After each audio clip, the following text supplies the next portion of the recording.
Bonjour et bienvenue dans Parole de Burnout pour un nouvel épisode solo. Et cette semaine, j'aimerais parler d'un sujet qui fait pas vraiment consensus et qui est en plus un positionnement de ma part.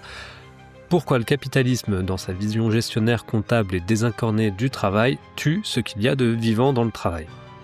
Alors on oublie souvent que le travail n'est pas qu'une nécessité sociale, un moyen de produire des biens ou des services. On travaille aussi parce qu'on a besoin de donner du sens, de reconnaissance et de transformation. Et ce qui nous anime au travail, c'est ce petit plus que chacun d'entre nous et chacune d'entre nous mettons pour que ça tienne, pour que ça marche.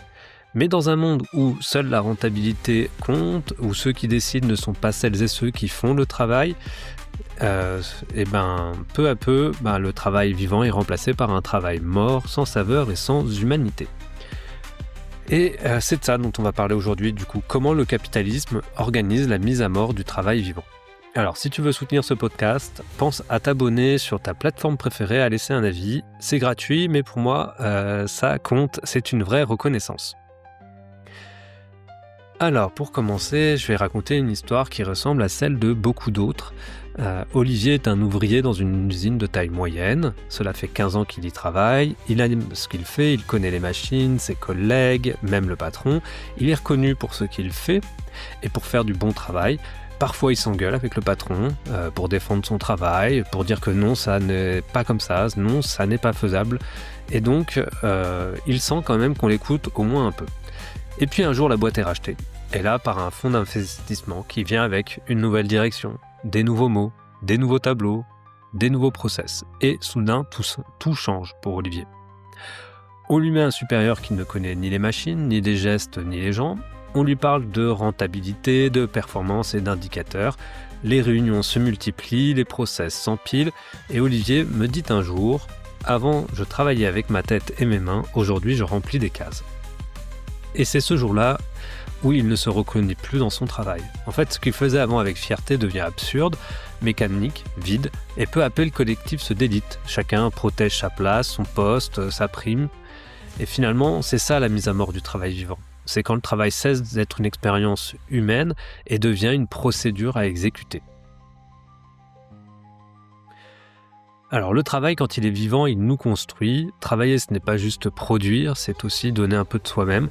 Et ça, ce petit plus que l'on met, on le met quand on se confronte au réel du travail, à tout ce qui fait imprévu. C'est-à-dire ce qui résiste, ce qui ne marche pas, ce qui nous oblige à penser, à inventer, à coopérer des fois et à ruser aussi.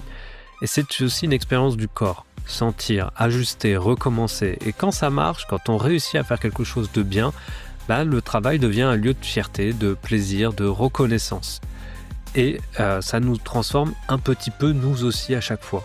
Et pour cela, il faut que l'organisation laisse une place à cette subjectivité, qu'elle reconnaisse la manière singulière dont chacun et chacune prend sa place pour bien faire.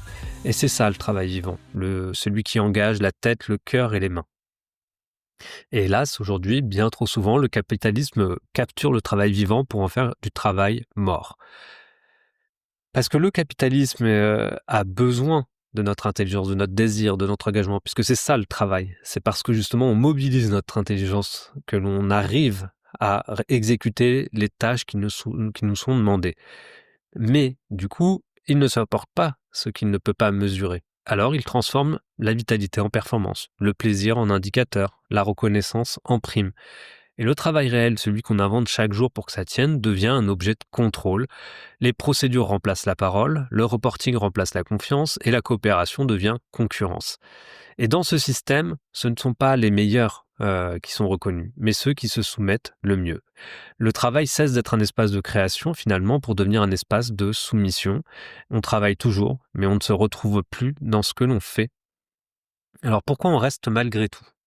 Si on reste, c'est pas par pur masochisme, par envie de se faire du mal, c'est parce qu'on sait au fond que le travail a une valeur vitale et qu'on espère que ça reviendra, que le sens refera surface. Mais tant que l'organisation gestionnaire nie la subjectivité, tant qu'elle remplace la coopération par de la compétition, cette promesse, elle reste trahie.